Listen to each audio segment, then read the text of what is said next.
میرے بھائی کس دھوکے میں آ گئے؟ کہاں غفلت میں دوڑے جا رہے ہو؟ دیکھو تو صحیح، دنیا کی ساری زندگی گزار دی تم نے دنیا کو حاصل کرتے کرتے، اور اس عارضی دنیا کو حاصل کرتے میں ابھی حاصل ہوئی بھی نہیں ہے، کچھ ہو گئی ہے، اور ہم تکبر کے پہاڑ توڑ رہے ہیں، غرور میں آسمان چھو رہے ہیں۔ استغفر اللہ میرے بھائی، ہوش میں آ جا، ہوش میں آ جا۔ یہ زندگی بڑی تھوڑی ہے، بڑی مختصر ہے، اس میں نافرمان نہ بن، باغی نہ بن۔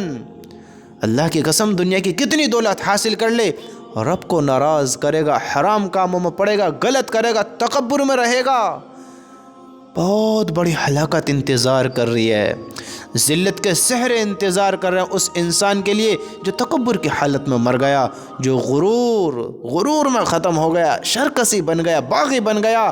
آج ان چھوٹی چھوٹی ڈگریوں پر ہمیشہ کے مالک نہ بنو، اپنی زندگی خود مالک نہ بنو۔ آج اللہ نے تھوڑی سی دنیا دے دی ہے، دنیا تھوڑی حاصل ہو گئی ہے، زندگی میں تھوڑا سکون آ گیا ہے، سکون محسوس کر رہے ہو، تم باغی ہو رہے ہو، دشمن بنتے ہو۔ نا، کس دھوکے میں ہو میرے بھائی؟ کس دھوکے میں ہو؟ کس چیز کا گھمنڈ ہو گیا ہے؟ ذرا سوچو تو صحیح۔ یہ تمہاری چھوٹی چھوٹی سی ڈگریاں جو دنیا میں رہ جانی ہیں، ان پر تکبر نہ کرو۔ یہ تمہارے عہدے، مقام، پوسٹ، مرتبے، لقب سب ختم ہو جائیں گے ایک جھٹکے میں، ایک جھٹکے میں۔ جب موت ایک جھٹکا دے گی، فرشتہ دبوچے گا، یہ ڈگریاں کام آئیں گی، عہدے کام آئیں گے، یہ بڑے مقام، یہاں کی عزت، یہاں کے لوگ، سیکیورٹی گارڈ کام آئیں گے؟ نا، پھر کوئی کام نہیں آئے گا میرے بھائی، ہوش میں آ جا۔ عمل بنا، عمل۔ کس دھوکے میں ہیں؟ دنیا کی طرف دوڑ کر حرام کام سارے کرنے لگا، رب کو بلا کر سارے کام کرنے لگا۔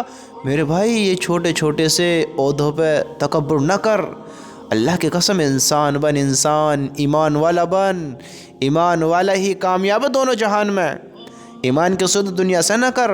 اللہ تعالیٰ خود فرماتا ہے یہ دنیا عارضی ہے، مختصر ہے، یہ دنیا تو دھوکہ ہے، دھوکے کی جگہ ہے، امتحان کی جگہ ہے۔ اللہ خود فرماتا ہے یہ مختصر ہے، جو تمہیں دیا گیا ہے چند روز کی رونق ہے، یہ جو ہمیں دیا گیا ہے یہ چند دنوں کی رونق ہے دنیا میں، ہم اس میں آ کر اس کو لے کر تکبر کر رہے ہیں، اپنے آپ کو مالک سمجھ کر بیٹھ گئے۔ میرے بھائیو ہوش میں آؤ، ہوش میں آؤ۔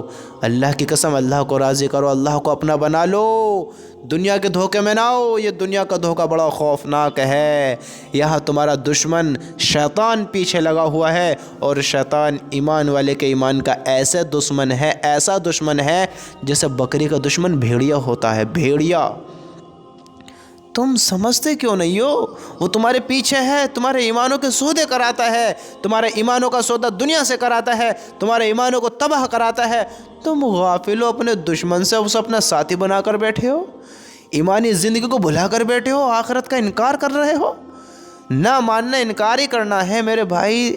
تھوڑا غور کر زندگی پہ، تھوڑا سوچ تو صحیح کہ مجھے ایسی زندگی گزارنی تھی۔ آج جو اللہ نے مقام دیا ہے، عہدہ دیا ہے، کل اس کا مجھ سے حساب نہ ہوگا؟ اللہ کہے گا میرے بندے میں نے تجھے علم دیا، علم کتنے پر عمل کیا، عمل کیسا کر رہے ہیں دیکھو، مال دیا کہاں سے کمایا، کہاں خرچ کیا، پوچھ نہیں ہوگی، زندگی دی کیسے گزار کر آئے ہو۔ ان چھوٹی چھوٹی ڈگریوں پر، یہ چھوٹی چھوٹی کچھ ملنے والی خوشیوں پر خوش اتنے نہ ہو کہ یہ ہمیشہ کے لیے ہے، ان کے لیے سب کو بھلا دینا، ساری زندگی اس دنیا کے لیے گزار دینا، کہ دنیا کو بنانے کے چکر میں ساری زندگی گزارنا، کوئی خبر ہی نہیں ہے آخرت کی، کوئی فکر ہی نہیں ہے ایمان کی، کوئی طلب ہی نہیں جنت کی، کوئی خوف ہی نہیں جہنم کا، اللہ کے بارے میں سوچتے نہیں۔ میرے بھائیو کیا ہو گیا ہے ہمیں؟ تھوڑا سوچو تو صحیح۔ یہ وہ زندگی نہیں ہے جو ہمیں گزارنی تھی، ہمیں فرمان بردار بننا تھا اپنے رب کا، اپنے رب سے محبت کرنی تھی، اس کے حکم پورے کرنے تھے، ایک اچھا نیک انسان بننا تھا، حرام کام سے بچنا تھا، حرام ریلیشنوں سے بچنا تھا، حرام زندگی سے بچنا تھا، حرام کھانے سے بچنا تھا، حرام زندگی گزارنے سے بچنا تھا۔ آج ہم کس زندگی کو اختیار کر کر بیٹھ گئے؟ ذرا سوچو تو صحیح، دیکھو تو صحیح۔ میرے بھائیو ہوش میں آ جاؤ، ہوش میں آ جاؤ۔ یہ چند دنوں کی رونق جو ملی ہے تمہیں، یہ سب چھن جائے گی، ختم ہو جائے گی۔ اللہ کی قسم اس کے چکر میں آخرت خراب نہ کرو۔ کچھ سمجھ رکھتے ہو تو تھوڑا سوچو تو صحیح۔